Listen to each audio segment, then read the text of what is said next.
They stayed crammed in that pantry for what felt like hours but could only have been minutes.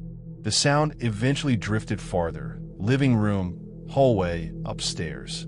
The groan of a floorboard gave them a map of its path. Finally, Cody whispered, "We gotta get out." "No shit," Jess hissed back. "Ow!" "Window." Cody pointed toward the thin slit of dusty glass above the shelves. It was tiny, probably meant for ventilation. "We can break it." "None of us will fit through that," Jess snapped. Cody brandished the knife. "Then we make it bigger." Jess rolled her eyes, but her voice cracked when she said, "That's not how walls work." Alex whispered, "We just need another exit. The back door didn't work. The front didn't work. Maybe there's a garage." Jess nodded. "Garage doors don't have locks on the inside." Cody smirked, though sweat dripped down his temple. "Finally, the nerd has a good idea." Alex ignored him. He carefully eased the pantry door open. The hinges groaned. Silence. No footsteps. No voice. The kitchen was empty. They crept out together, Jess in the lead with her flashlight, Alex filming automatically, Cody gripping the knife like he thought it made him invincible. The kitchen was dim and gray, the shadows thicker than they should have been. Every surface was sticky with grime. The fridge door hung open, hollow inside. They crossed to the narrow door by the laundry machines. Jess eased it open. Garage. Relief swelled in Alex's chest when he saw the broad, aluminum door. No locks, no bolts. Just the big manual handle at the base. "Okay," Jess whispered. "We lift on 3. They all crouched down, fingers under the metal lip. 1, 2, 3. They heaved. The door didn't move. They tried again, harder. The muscles in Alex's arms burned. Cody cursed, straining until his face went red. Nothing. It didn't even rattle. "Come on," Jess hissed, slamming her shoulder into it. "It has to open." But it was like the door wasn't a door anymore. Like it was part of the wall. Cody backed away, chest heaving. That's not possible." A sound cut him off. From above them. A dragging scrape. Nails on beams. Then Matt's voice again. Closer now. Directly overhead. "Let me in." They bolted back into the kitchen, panic drowning reason. Jess nearly dropped her flashlight. Cody cursed every other word. Alex clutched the GoPro like it was glued to his chest. "Windows!" Jess gasped, racing into the living room. There has to be one. The windows were there, tall panes draped in heavy curtains. She yanked one open and slammed her flashlight beam against the glass. Her breath caught. The outside was gone. No cul-de-sac. No neighbors. Just black. Not night. Not darkness. Black, like tar pressed against the glass. The beam of her flashlight didn't reflect. It was swallowed whole. "Oh my God," she whispered. Cody joined her, slamming his fist against the window. It didn't even vibrate. He stabbed it with the kitchen knife. Metal sparked against the glass, but left no scratch. "This is impossible," he panted. "This is..." From a staircase, Matt's voice again. "Let me in." They whipped around. He was standing at the top of the stairs. Perfectly still. Only his outline showed in the dim light. Slouched posture, head tilted too far to one side, arms hanging limp. Cody raised the knife like it would mean anything. "Stay back." Matt's body twitched. His jaw unhinged wider than it should, stretching grotesquely. Then he took one step down. Jess yanked Alex's arm. "Upstairs now." "What?" Cody barked. "We can't fight that. Move." They scrambled for the staircase. Alex's boots slipped on the dusty carpet runner. Cody nearly tripped, but Jess shoved him from behind until he regained his footing. Matt's head snapped toward them, his teeth bared in a grin too wide, gums torn and raw. They charged past him, heartbeats like gunshots, sprinting down the upstairs hall. The upstairs was worse. The air was hotter, thicker, heavy with the stench of iron and mildew. Wallpaper peeled like shedding skin. The bedrooms were stripped bare, carpet dark with stains. Jess kicked a door shut behind them. They collapsed into what must have been the master bedroom. A broken waterbed sagged in the middle, its surface coated with grime. Cody braced the door with a knife, hands trembling. "We're trapped." We're fucking trapped. Jess was pacing, hair plastered her forehead with sweat. Okay, think. There has to be a way out. A bathroom window, a balcony. There's nothing outside, Alex whispered. Jess stopped. What? He swallowed, the words thick in his throat. I filmed it. There's no street. No sky. Just black. Like we're cut off. Cody stared at him. You're telling me we're in... what? A pocket dimension? Jess snapped. Shut up, Cody. Just shut up for once. They fell into silence. The only sound was their ragged breathing. Then came the creak of footsteps. Slow. Up the stairs. Closer. Alex raised the GoPro. The green light blinked. Through the viewfinder, the hallway shimmered, the air rippling like heat on asphalt. Something was with him.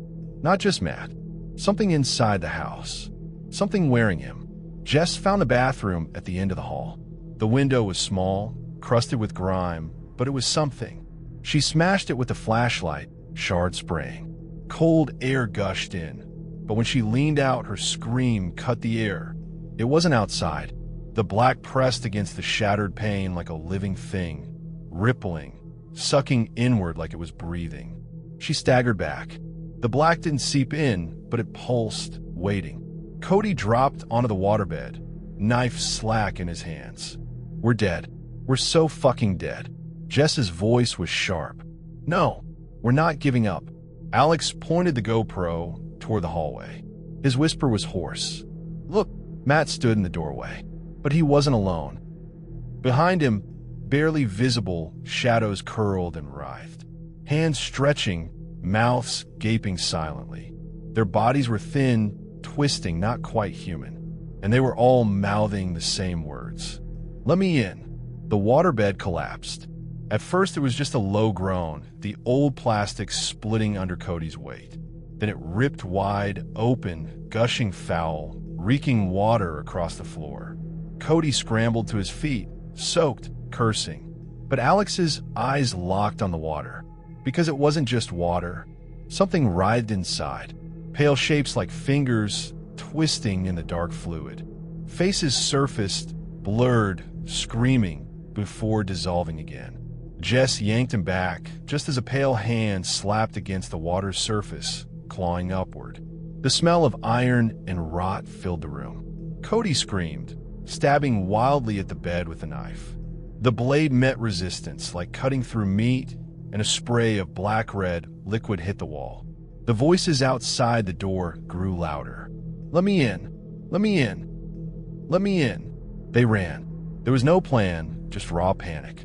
Jess shoved past Cody, flashlight beam bobbing, as Alex stumbled after her with the GoPro still recording. The hallway warped around them, wallpaper peeling in sheets that curled like tongues. They bolted into another bedroom, slammed the door, shoved a dresser against it. Cody's face was white, lips trembling. What the fuck is happening? Jess leaned against the wall, chest heaving. We let it in. No, don't say that. Alex whispered, the writing on the wall. It wasn't asking. It was a condition. They stared at him. His voice shook. We stepped inside. That was enough. We let it in. The walls groaned, plaster cracking. The dresser shuddered as something slammed into the other side. A dozen voices whispered in unison. Let me in. Jess grabbed Alex's wrist. We need to split. What? Cody barked. She was pale, but her eyes were sharp. It's playing with us, hurting us. If we split, maybe we will confuse it. Maybe one of us gets out. No way. Alex said immediately. We stick together. Cody shook his head violently. Jess is right. You've seen the movies, dude. One of us makes it. That's better than none. Alex wanted to argue. He wanted to scream. But the pounding at the door was getting louder. Splinters flew as unseen claws raked wood. Jess pressed the flashlight into his hand. If it chooses, it'll take us all. If we choose, maybe we stand chance. Her eyes locked on his. Run. The door shattered. The last thing Alex saw as Jess shoved him through the adjoining bathroom was Matt's face, blank, grinning, eyes rolled white, stepping through the splintered doorway with the shadows writhing behind him. Then Alex was sprinting a flashlight beam cutting through another hallway, Cody shouting somewhere close behind. The voices followed. Everywhere. Let me in. Let me in. Let me in. Chapter 4. Subscribers in Hell. The hallway stretched forever. Alex sprinted, flashlight beam jerking wildly, Cody's wet shoes slapping close behind. Their breath rasped loud in the silence, louder than the voices whispering from the walls. Let me in. It came from everywhere, behind the peeling wallpaper, under the floorboards, even from the vents above. Alex's lungs burned, but he didn't dare stop. They rounded a corner into another identical hallway. More doors, all slightly open. Stale, humid air pressed down like a blanket. Cody grabbed his shoulder, yanking him to a stop. Wait, we can't just keep running blind. Alex nearly swung the flashlight at him. What do you want me to do, draw a map? Cody was pale, drenched in water from the collapsed bed, knife still clutched white-knuckled. His eyes darted everywhere. We gotta think. A door creaked open behind them. Both froze. Something shifted in the dark bedroom they'd just passed. The door swung wider, slowly. Alex's beam landed on it, just in time to see a pale hand curl around the frame. Fingers too long, nails like shards of glass. The voice came again, impossibly close. Let me in. They bolted. Cody shoved Alex ahead, knife raised uselessly. They barreled through another door at the end of the hall, slamming it shut behind them. The room was small, claustrophobic, a child's bedroom. Wallpaper with faded cartoon rockets peeled in curls. A toppled toy chest lay split open in the corner, stuffed animals rotting inside. The smell of mold was sharp and choking. Cody pressed his back to the door, panting. Okay, think. Alex was shaking so badly the flashlight beam jittered across the room. Jess, we left her. She wanted it that way. Cody snapped. She made the choice, all right? Don't waste it. Alex's throat clenched. The memory of Jess's face, sharp eyes, steady voice, was already burning like guilt in his chest. The doorknob rattled. Alex yelped, swinging the flashlight. The knob twisted slowly, just like at the pantry. Cody shoved his weight harder against the wood. Not this time, asshole. Something scraped the door. Not nails. Not claws. Something heavier. Bone? The whisper seeped through the cracks. Let me in. Alex turned wildly, looking for another way out. His flashlight caught on the closet door. It was slightly ajar. A draft spilled from the gap. Cold, damp. He staggered toward it, yanking it open. Inside, the closet stretched impossibly deep. No shelves, no hangers. Just a narrow corridor fading into black. Cold air funneled out, carrying the smell of wet earth. Cody swore. Oh, hell no. That is not a Narnia closet. The door behind him boomed with another slam, splinters flying. Alex didn't hesitate. We don't have a choice. He ducked into the closet, beam cutting through the black. The corridor was real. Long, narrow. Too long for any house. Cody cursed again, then followed, yanking the door shut behind them. The walls pressed close, lined with rough wood. Their footsteps echoed, weirdly, like the corridor went on forever. Alex kept the light trained ahead, heart hammering. This isn't possible. No chico di mater. The air grew colder with every step, damp sinking into their clothes. Water dripped somewhere in the distance. Finally, the corridor opened into another room. They stumbled out into a wide space, ceiling low and bowed. The floor was dirt, soft under their shoes. Alex swung the flashlight around. They were in a basement, not the one they'd seen before. This one was raw earth, dug out by hand, walls crumbling with roots and stones.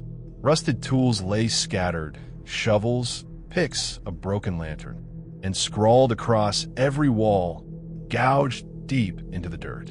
Let me in. Over and over, hundreds of times. Some letters still fresh, soil damp where the words had been carved. Cody gagged, staggering back. Jesus Christ. Alex's hand shook so hard the flashlight beam jittered. Who did this? The silence answered. Then came the whispers again, louder, surrounding them. "Let me in. Let me in. Let me in." The dirt shifted. Alex froze, watching the wall in front of him. The letters written, one by one. The words bulged outward, soil cracking as pale shapes pushed through. Fingers, hands, arms, dozens of them. They clawed from the walls, reaching, grasping, pulling themselves free. Faces followed, blurred, wrong, mouths opening wide in silent screams. Cody screamed for real, slashing wildly with a knife. The blade cut through a hand, but it crumbled into dirt and reformed instantly. Alex yanked him toward the opposite wall. "Run!" They sprinted across the uneven floor, slipping on stones. The pale hands clawed after them, dragging their bodies forward like newborn things. At the far wall, Alex's beam caught another door. Wood, rotted, barely upright. They slammed through it. The next room was worse. It looked like a dining room, only warped wrong. A long wooden table stretched down the center, covered in moldy plates and rusted cutlery. Chairs lined the sides, but each was occupied by bodies, dozens of them. Some were skeletal, clothes rotting. Others looked fresh, skin pale and waxy, mouths frozen open. Every single one sat perfectly upright, hands folded in their laps. At the head of the table sat Matt, or something in Matt's skin, his head lolled to the side, mouth stretched in that too wide grin. His hands drummed on the table slowly. When he spoke, it wasn't his voice. "You're late to dinner." Cody gagged. "Nope, nope, nope, nope." He turned to run, but the door they'd come through was gone. Only a solid wall remained. Alex's chest seized. He pointed the flashlight at Matt, voice trembling. What do you want?" Matt tilted his head further, neck cracking. His eyes rolled back until only white showed. The other bodies at the table shifted. Slowly, in unison, they turned their heads toward Alex and Cody. Their mouths opened. "Let me in." The chorus shook the room. Dust fell from the ceiling. The plates rattled. Alex stumbled back, light jerking wildly. "Why us?" Matt's voice bubbled up, layered with others. "You brought us. You asked for us. You pointed your eyes and begged for proof. You wanted us on your little screen." The GoPro's green light blinked against Alex's chest. He felt sick. The bodies began to rise from the table. Stiff, jerking but steady. Their mouths stayed open, whispering in unison. Cody slashed at the nearest one, knife tearing through its arm. Black sludge spilled, thick and reeking of iron. The thing didn't flinch. "We're screwed," Cody panted, stumbling back. Alex scanned the room wildly. There, another door. Faded, half hidden by peeling wallpaper. He grabbed Cody's sleeve and dragged him. The things followed, their whispers growing louder, pressing against his skull. They slammed through the door. They were back in the hallway. The same hallway. Identical to the one upstairs. Alex's stomach dropped. No, this isn't. Every door on either side creaked open. Whispers poured out like smoke. Cody's knife clattered from a shaking hand. "We're not getting out. We're never getting out." Alex wanted to scream. I wanted to give up, but the GoPro's light blinked at him. Something twisted in his chest. Fear, yes, but something else. Rage. He ripped the camera from its harness, pointed it down the hallway, and shouted, "Is this what you want? You want to be seen?" The whispers halted. The silence was crushing. Then Matt's voice seeped from every wall, every door, every shadow. "Yes, let us in." The lights on the cameras flared. Not just Alex's GoPro, but Cody's dropped handheld too. Both blinked violently, beams cutting through the black. And for a moment, Alex saw them all. The house was full of them, shapes pressed against the walls, faces stretching through the wallpaper, bodies crawling across the ceiling. Countless. Writhing. And every single one was staring at the blinking lights. Alex's heart thundered. "Cody, the cameras. They want the cameras." Cody looked at him, horror dawning. "We brought them an audience." The whisper rose again, deafening. "Let us in. Let us in. Let us in." The floor gave way. The hallway split open, carpet tearing, boards cracking. Darkness yawned beneath them, pulling downward like a throat. Alex and Cody screamed as the ground collapsed. They fell, through wood, through dust, through choking black. The GoPro light blinked, capturing every frame. And as Alex tumbled into the dark, the last thing he heard was Jess's voice, far away, drowned in the chorus. Don't stop filming. Chapter 5, Dead Air. Alex landed hard. The impact rattled his teeth and knocked the air from his lungs. He lay gasping in the dark, dust clogging his throat, ears ringing. Somewhere close, Cody groaned. For a second, Alex thought they'd fallen into a pit. But when he forced his eyes open and lifted the flashlight, the beam showed carpet. Stained beige carpet, flattened from years of footsteps. They were lying in another hallway. Identical to the last. Identical to the first. Alex pushed himself up, chest heaving. His flashlight beam jittered over the doors lining either side, every one shut. Cody sat up slowly, clutching his ribs. I think I broke something. Alex staggered toward him. Are you okay? Cody barked a laugh, half hysterical. No, dude, I'm so far from okay. The laugh caught in his throat, turned to a ragged cough. He spat blood on the carpet. Alex grabbed his shoulder, grounding him. We'll figure this out. We keep moving. Cody's eyes darted around. Moving where? This place. He stopped. His gaze dropped to the floor. Alex followed it. Their shadows. Only, they weren't moving right. Cody shifted slightly, and his shadow lagged behind, then snapped forward like it had to catch up. Alex's breath hitched. He turned in a circle, watching his own shadow twitch and stutter like broken video frames. The whisper came again, low stretched.